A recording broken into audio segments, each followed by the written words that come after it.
Avant d'ouvrir la parole de Dieu, on va prendre un moment pour prier le Seigneur. Père Céleste, au nom du Seigneur Jésus-Christ, nous voulons maintenant prendre un moment avant d'ouvrir les Saintes Écritures pour te prier devant le besoin qui est devant nous en ce qui concerne les âmes qui périssent. On réalise, Père, qu'en nous-mêmes, on est impuissants pour faire quoi que ce soit pour approcher un pécheur de toi. Mais Père, on sait par ta parole que c'est ton désir de sauver ceux qui périssent. Et on sait aussi par ta parole que tout ce qui était nécessaire afin qu'un pécheur puisse être sauvé a été accompli à la croix par ton Fils unique. Et c'est en vertu de cette œuvre accomplie que ce soir on peut annoncer avec assurance que c'est une parole certaine et entièrement digne d'être reçue, que Jésus-Christ est venu dans le monde pour sauver les pécheurs. Père, on te remercie qu'on a encore cette opportunité d'annoncer ce glorieux message et on te prie pour ceux qui sont parmi nous et qui sont toujours dans leur péché, que ce soit ils pourraient saisir que c'est le temps favorable pour être sauvés et qu'ils pourraient croire au Seigneur Jésus pour recevoir par son nom le pardon de leurs péchés. Donc on te prie ces choses, on te prie que tu puisses bénir ta parole qui va être lue et accorder de l'aide dans l'annonce de l'Évangile. On te prie au nom du Seigneur Jésus-Christ. Amen. Amen.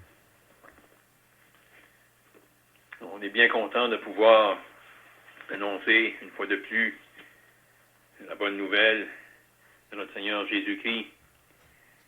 Et vraiment, le message qu'on partage ce soir, on le fait de la part de Dieu. Lorsqu'on annonce l'Évangile, il n'y a aucun autre intérêt que voir les âmes sauvées. Parce que c'est là le désir de Dieu, et c'est Dieu qui demande que ce message soit annoncé, afin que les pécheurs perdus dans leur péché puissent avoir l'opportunité de voir leurs péchés pardonnés. Donc on va lire ensemble à 3 endroits dans la parole de Dieu. Premièrement, dans le livre des Actes des Apôtres, au chapitre 4.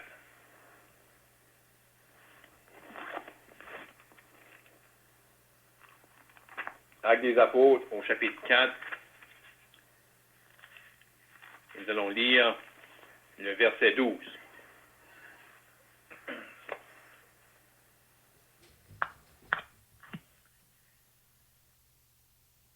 Il n'y a de salut en aucun autre, car il n'y a sous le ciel aucun autre nom qui ait été donné parmi les hommes, par lequel nous devions être sauvés. Maintenant, on va aller au chapitre 16 du livre des Actes des Apôtres pour un verset. Actes chapitre 16, nous allons lire le verset 30. Enfin, on va lire 2 versets, le verset 30 et 31. Au verset 30, on a une question posée par le geôlier, le gardien de la prison, où Paul et Silas avaient été emprisonnés à cause de l'annonce de l'Évangile. Et le geôlier a pu poser la question: Seigneur, que faut-il que je fasse pour être sauvé? Paul et Silas répondirent: Crois au Seigneur Jésus, et tu seras sauvé, toi et ta famille. Et ils lui annoncèrent la parole du Seigneur, ainsi qu'à tous ceux qui étaient dans sa maison. Et pour une dernière portion dans la première épître de Paul à Timothée au chapitre 1.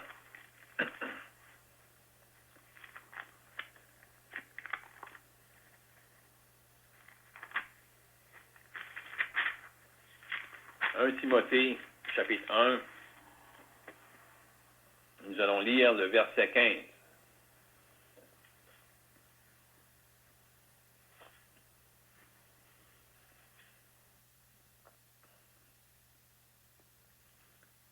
C'est une parole certaine et entièrement digne d'être reçue,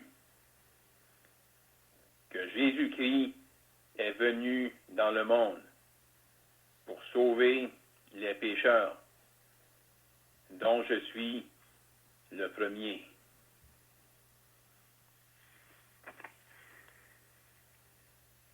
Dieu va bénir la lecture de sa sainte parole. Vous avez sûrement remarqué dans les 3 versets qu'on a lus, les 3 portions qu'on a lues, il est question d'être sauvé. On pense on ose croire que ceux qui sont parmi nous ont tous déjà entendu qu'on doit être sauvé. Peut-être qu'il y en a parmi nous ce soir que c'est une expression nouvelle. Mais vous savez, dans la parole de Dieu, dans la Bible, le mot « sauver » apparaît à plusieurs reprises. Et dans les versets qu'on a lus, on a lu des paroles qui sont simples à comprendre, des paroles qui ne sont pas ambiguës, c'est pas flou. Le message est clair. Et dans ces versets-là, les 3 versets qu'on a lus, il y a au moins 3 questions qu'on peut ressortir. Et c'est ça que nous, on va regarder ce soir. Mais vraiment, on aimerait même regarder à 4 questions. À propos de ces 3 portions des Écritures qu'on a lues, en ce qui concerne le sujet d'être sauvé.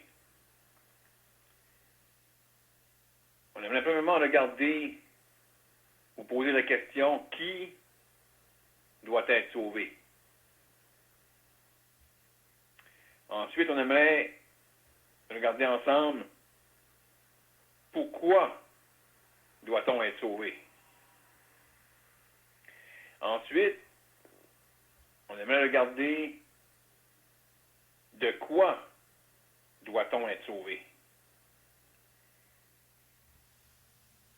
Et dernièrement, on aimerait regarder comment peut-on être sauvé?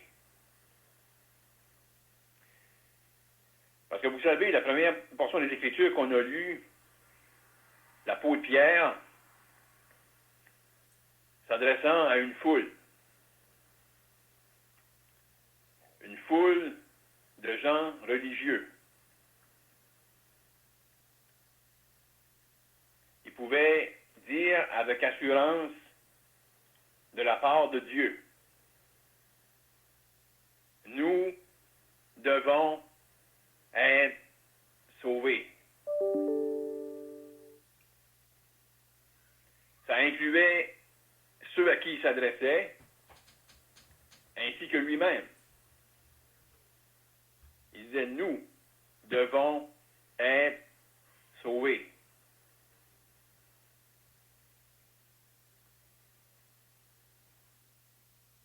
On peut donc se poser la question, qui doit être sauvé?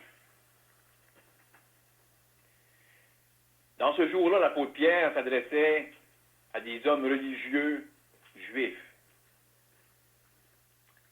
Mais lorsqu'il s'est adressé à eux, l'apôtre Pierre pouvait dire qu'il n'y avait sous le ciel, en d'autres mots, qu'il n'y avait parmi la race humaine, parce que l'expression sous le ciel, c'est un contraste entre Dieu et sous le ciel, c'est ceux qui vivent sur la terre. Donc l'apôtre Pierre était en train de dire à ces hommes-là, ceux qui vivent sur la terre, la race humaine, Nous devons être sauvés. Oui, les Juifs avaient besoin d'être sauvés. Mais lorsqu'on lit dans le Nouveau Testament, on peut voir que l'Évangile a atteint tous les peuples. Les apôtres, les disciples du Seigneur ont été mandatés d'aller parmi le monde et de prêcher la bonne nouvelle à toute la création, à tous les peuples, à toutes les races. Parce que tous ont besoin d'être sauvés. Ce message-là vient de la part de Dieu. Et c'est Dieu qui déclare que tous ont besoin d'être sauvés.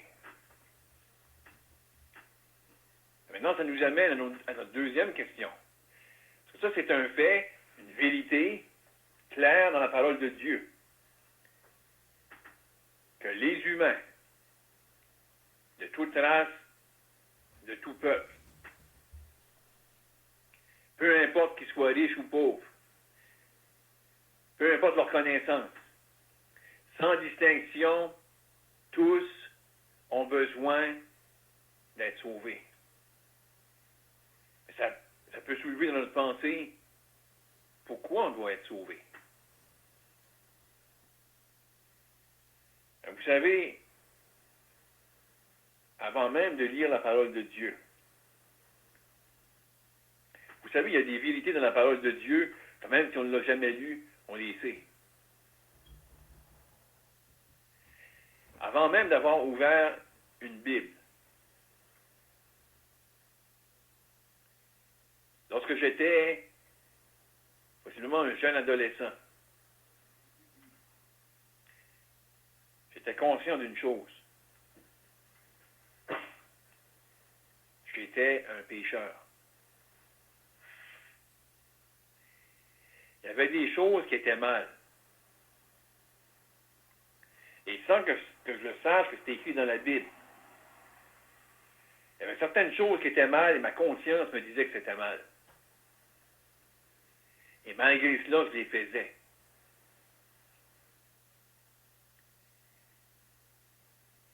Et j'étais prêt à admettre que j'étais un pécheur.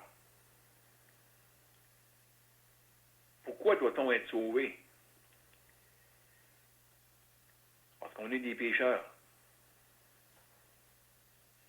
qui commettent des péchés.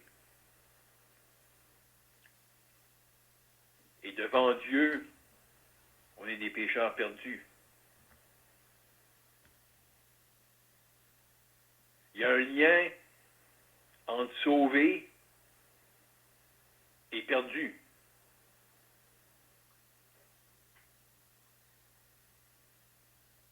Si Dieu déclare que tous doivent être sauvés, c'est parce qu'il y a un besoin.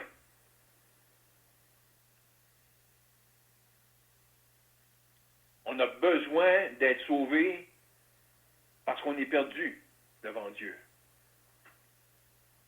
Et ça fait pas de distinction qui qu'on est. Parce qu'on a tous péché.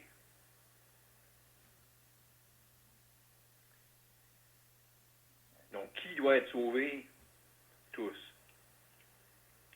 Pourquoi on doit être sauvé? Parce qu'on est perdu devant Dieu.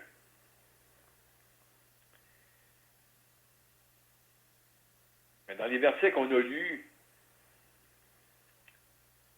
on peut aussi faire ressortir la troisième question qu'on doit se poser. De quoi doit-on être sauvé? Lorsque l'apôtre Pierre prêchait, nous devons être sauvés. Il parlait d'une action qui allait prendre place, qui allait changer notre condition. On allait être sauvé de quelque chose.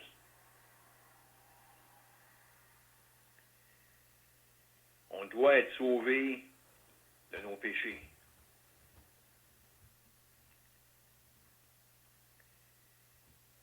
Et lorsqu'on mentionne ça, sans savoir ce soir à qui on parle, si vous n'êtes pas encore sauvé, vous êtes une personne qui est marquée par le péché. Peu importe si vous êtes religieuse ou non religieuse.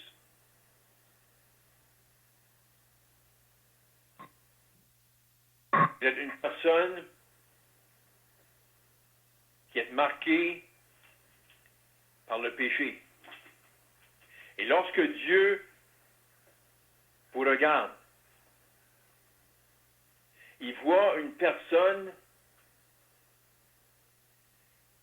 avec ses péchés.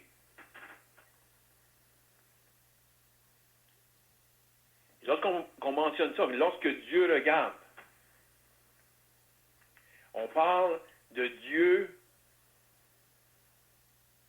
qui haït le péché. On parle de Dieu en qui il n'y a point de péché. Et lorsque Dieu regarde un pécheur dans l'état où il est, toujours perdu, il voit un pécheur avec ses péchés.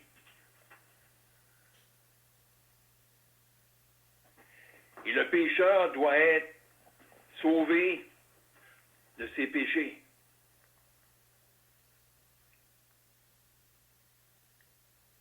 L'expression était, ces paroles-là avaient même été dites à Joseph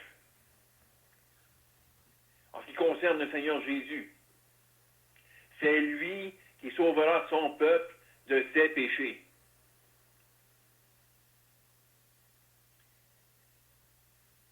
Donc, de quoi on doit être sauvé? On doit être sauvé de nos péchés.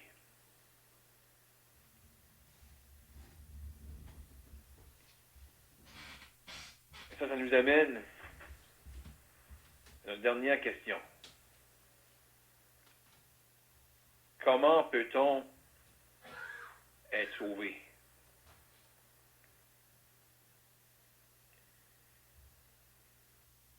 Parce que vous savez, lorsqu'un pécheur vient à cette réalisation-là, on espère que ce soir, il y en a avec nous, que c'est là que vous êtes. Parce que vous savez, on peut être conscient qu'on est pécheur. Et on peut être conscient qu'on commet des péchés. Et on peut prendre plaisir au péché. Puis on peut essayer de se convaincre qu'on ne peut pas faire autrement que pécher parce qu'on est des pécheurs. Puis on peut essayer de se justifier que nos péchés qu'on commet, ils ne sont pas si pires que ça. Qu'il y en a qui commettent des péchés pires que nous. Mais lorsque par la grâce de Dieu, un pécheur vient à réaliser que ses péchés à lui sont graves devant Dieu, que ses péchés à lui le séparent de Dieu, que ses péchés à lui fait de lui un pécheur perdu, un pécheur condamné devant Dieu, un pécheur sur le chemin large, en route vers la perdition. Un pécheur sur lequel pèse un jugement à cause de ses péchés. Quand un pécheur vient à ce point-là,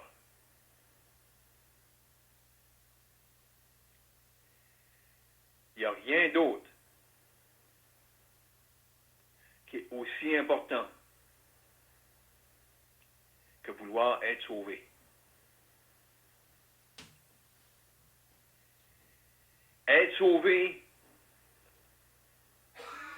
n'est pas juste une vérité. Être sauvé devient une nécessité. Être sauvé devient une urgence.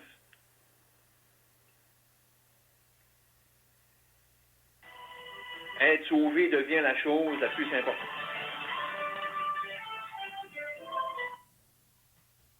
Et on a lu ensemble la question de cet homme-là.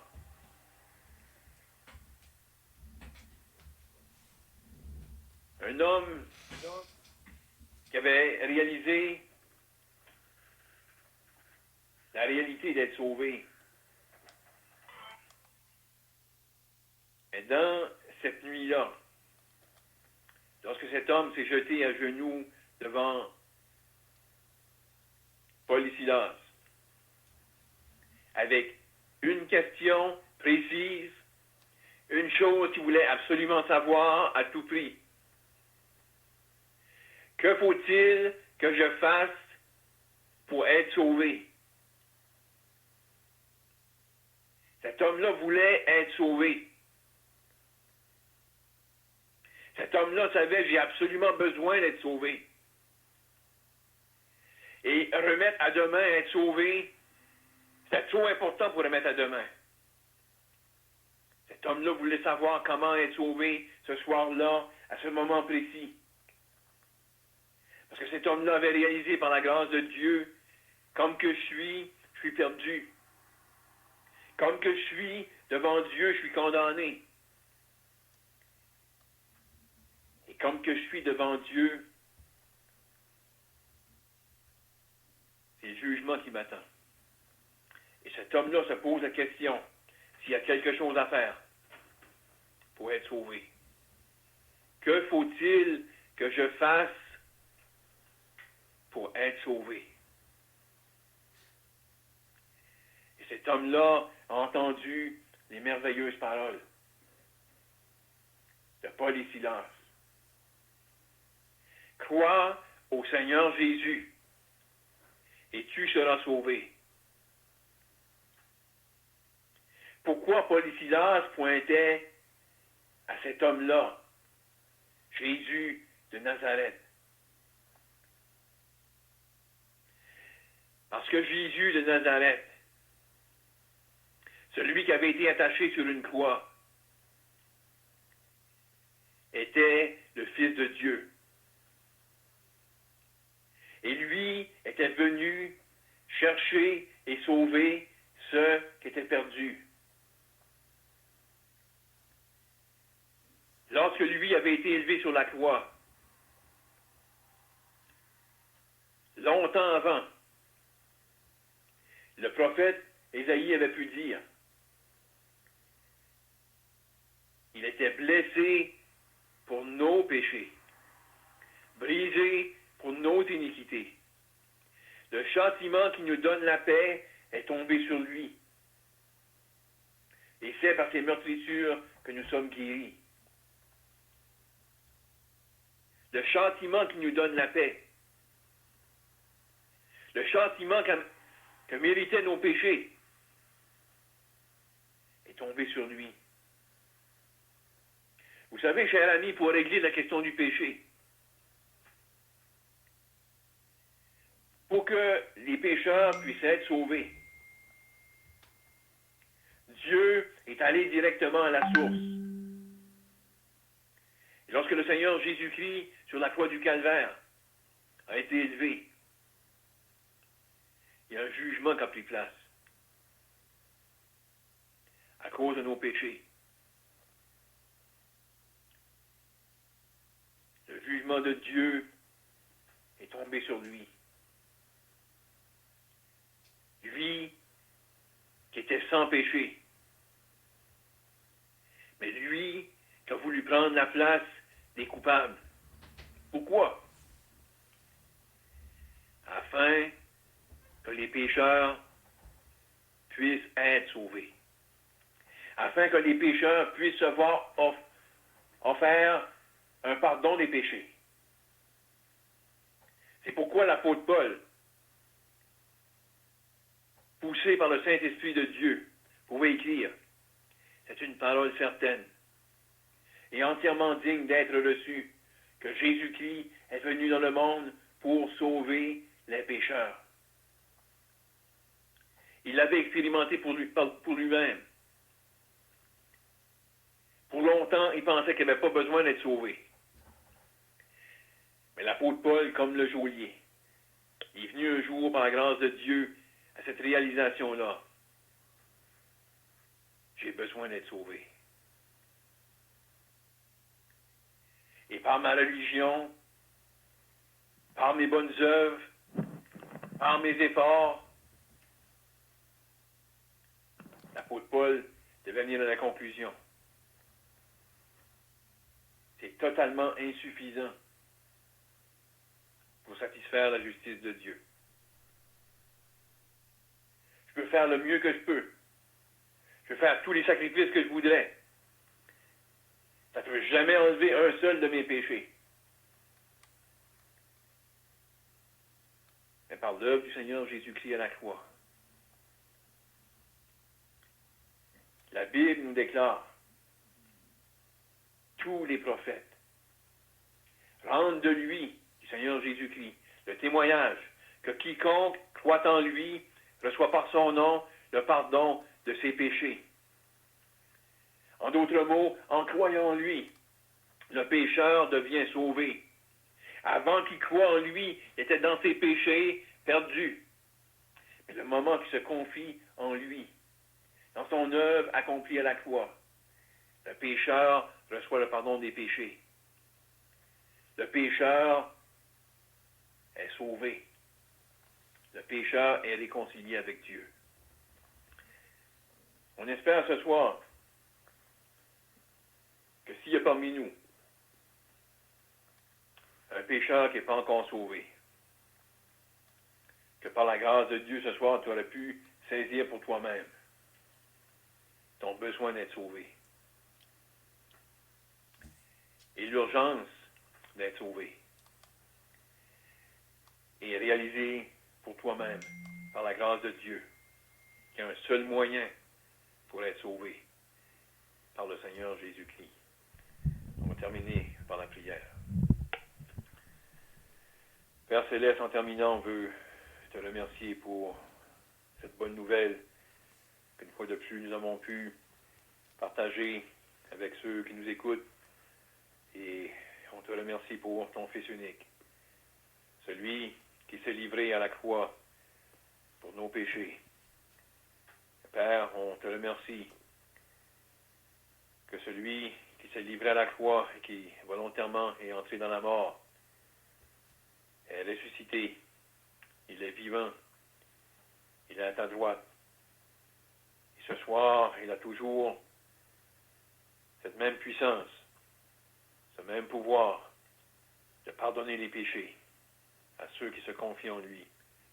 Et on veut, Père, te prier pour tous ceux qui sont parmi nous, toujours dans leurs péchés. On aimerait pouvoir se réjouir d'entendre que tu aurais sauvé. On te prie donc, Père, que tu puisses bénir la parole qui a été lue et la bonne nouvelle qui a été annoncée au nom du Seigneur Jésus-Christ.